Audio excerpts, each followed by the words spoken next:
Hello folks, welcome back to my kitchen. I'm Emily, the registered dietitian here at Harvest Market, and I have another recipe for you. This week we are doing a super simple, super tasty summer skillet pasta. Really incredibly simple. In fact, when you kind of look at all the ingredients, you're like, is this gonna be good? Because there's not much to it, but I promise it is absolutely delicious. It's one of my favorite pasta dishes to have during the summer because it comes together quickly and it utilizes fresh summer flavors.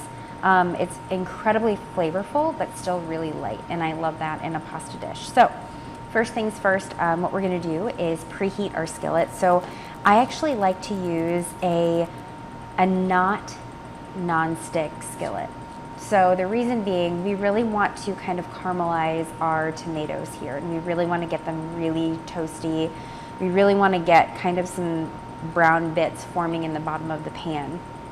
And a nonstick skillet won't really do that for you. So again, if that's all you have, does that mean you can't make this dish? Absolutely not. But you just might need a little bit more cook time in here. So what we're going to do is preheat our skillet. So I've been preheating here. We're at about a medium heat.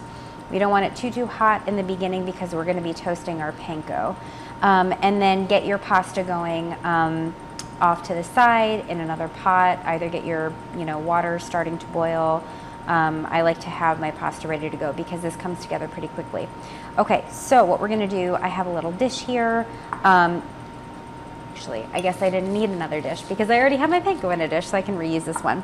So we're going to toast up our panko. Now, this just adds an element to our pasta. So we are just adding this to the pan to get nice and crispy and toasty with a little bit of our olive oil and seasoning. So we have all of our olive oil and seasoning here in 1 cup that we're going to be using for both this and the tomato portion. So we're going to give it a really good shake because we have stuff in here that we want to mix up. We've got some garlic powder and Italian seasonings. And what we're going to do is we're going to take a tablespoon. We're only going to use a tablespoon to begin with for the panko. We're going to save the rest for the tomatoes. So take a tablespoon of that. We're going to add it in. Need to turn down my heat just a tad. And then we're going to add in our panko. And then we're going to give that a toss. And that panko is going to absorb all of that olive oil and seasonings really quickly.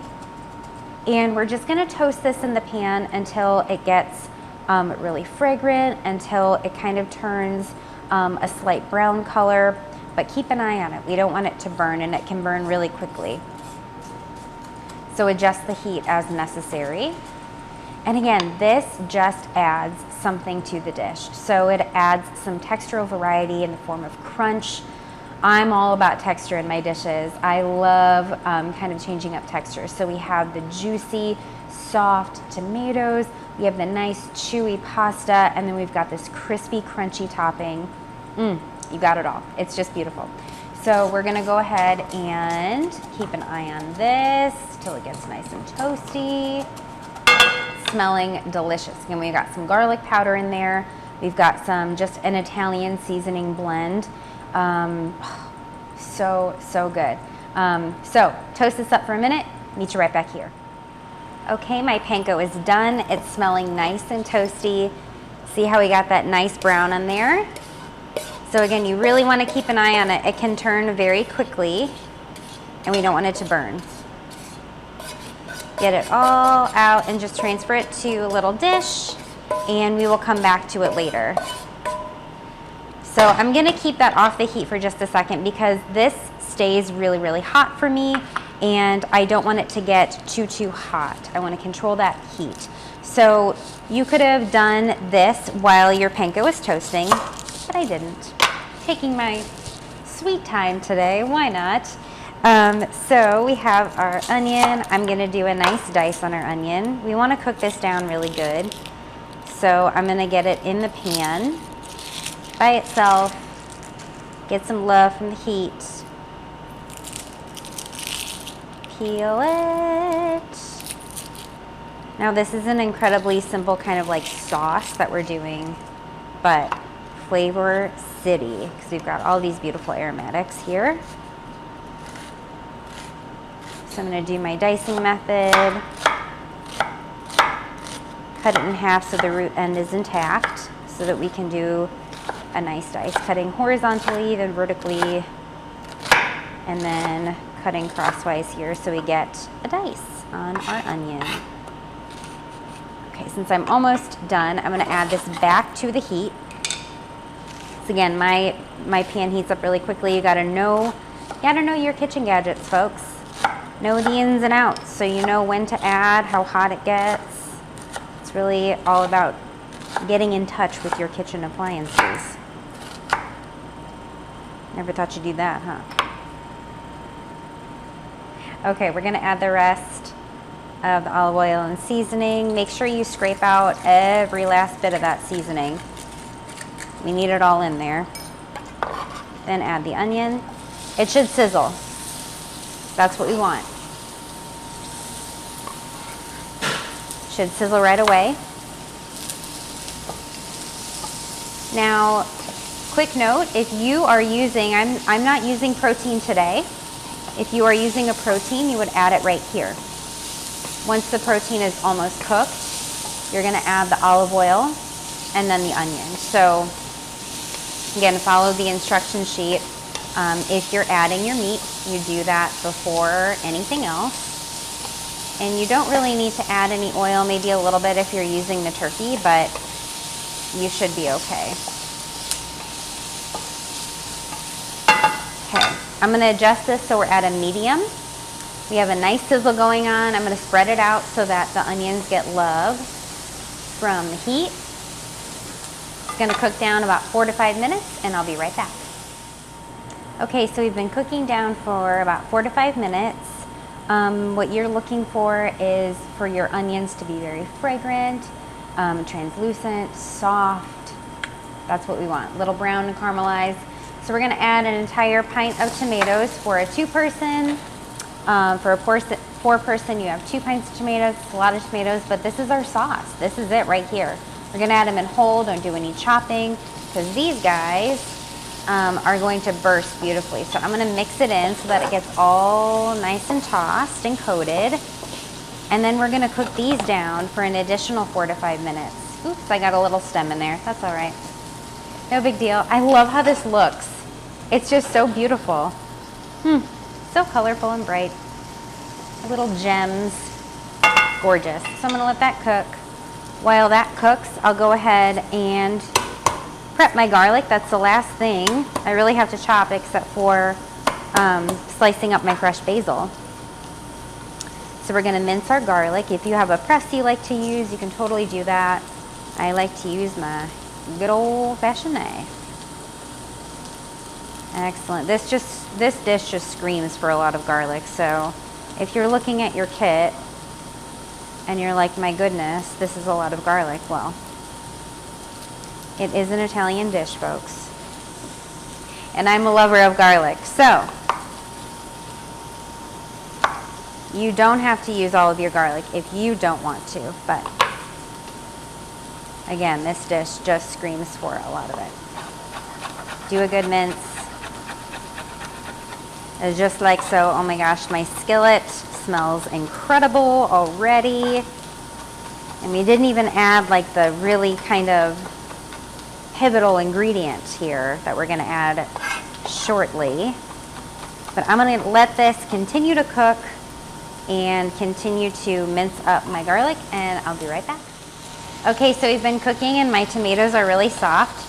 So this is the kind of dangerous part. If you want your tomatoes to stay whole, you can, but I kind of like to burst some of them. So they should burst at this point really easily. I'm taking the flat edge of my wooden spatula and just pressing down, and they're bursting in the pan. Okay, so again, you wanna make sure that you do this away from you because it can squirt back at you, and it's very hot, obviously, but they should burst really fairly easily because they're so heated and they're just kind of ready to pop. So again, this is totally up to you. If you don't want to burst your tomatoes, you don't have to, but I think it adds to the sauce a bit. So you can leave some whole and then burst others. But again, ooh, hear that pop? I'm just taking this and mindfully pressing up against the side of my pan to burst some of these guys.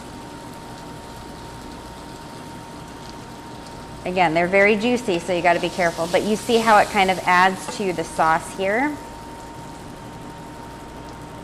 Oh yeah. Alternatively, you can kind of use that flat edge to kind of burst like that, but I find that usually it kind of squirts back at me even more so that way, because I kind of use my spatula as a shield almost. Okay, so I got about maybe a little less than half burst. Working my way up to about half. Okay, gorgeous. That looks good to me because I want to keep some whole, but I still feel like I have a kind of a good sauce here. So next step is pivotal.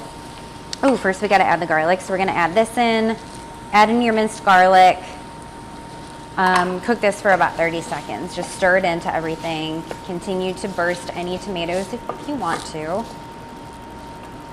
Oh my gosh, this looks so good and smells amazing once that garlic hits. Look out, folks.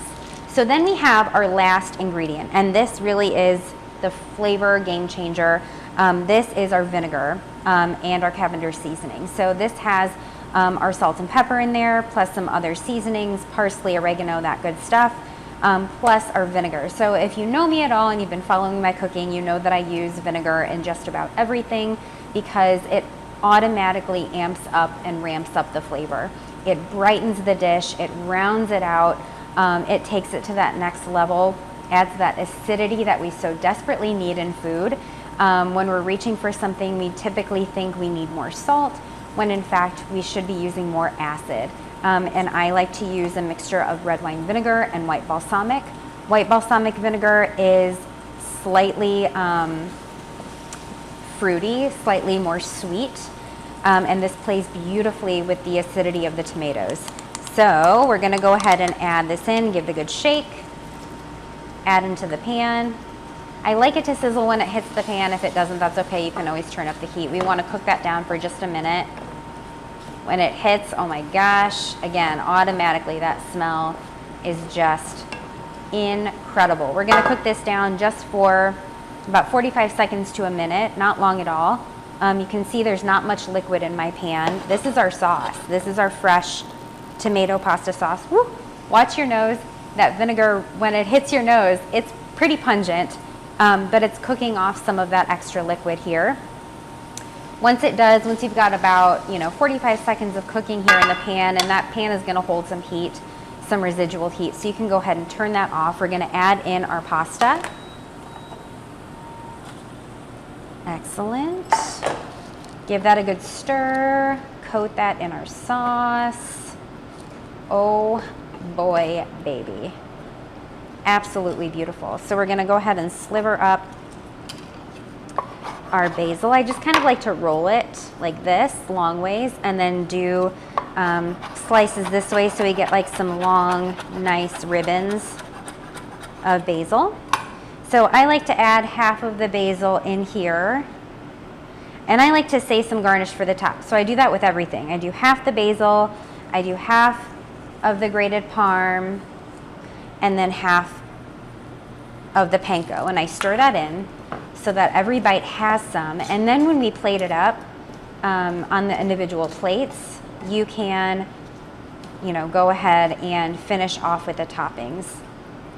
But oh my gosh, since I'm just gonna keep it in the pan, I'm just gonna top it like this. I mean, is that not a thing of beauty or what? Look at this. Look at this. So stinking delicious. Comes together in one pot, minus the pot to cook the pasta, but still absolutely amazing, so yummy. Hey, if you have some zucchini you want to toss in here, some eggplant from the garden, by all means throw it in there. This dish is a great base. It kind of begs for more veggies in my opinion, but I like to give you a good base recipe to start from, and then when you go to remake it, because you're gonna want to, it's so stinking good, you can kind of add more veggies if you'd like. Thank you guys so much for joining me in my kitchen again today. I hope y'all enjoy this recipe, and I'll see you next time.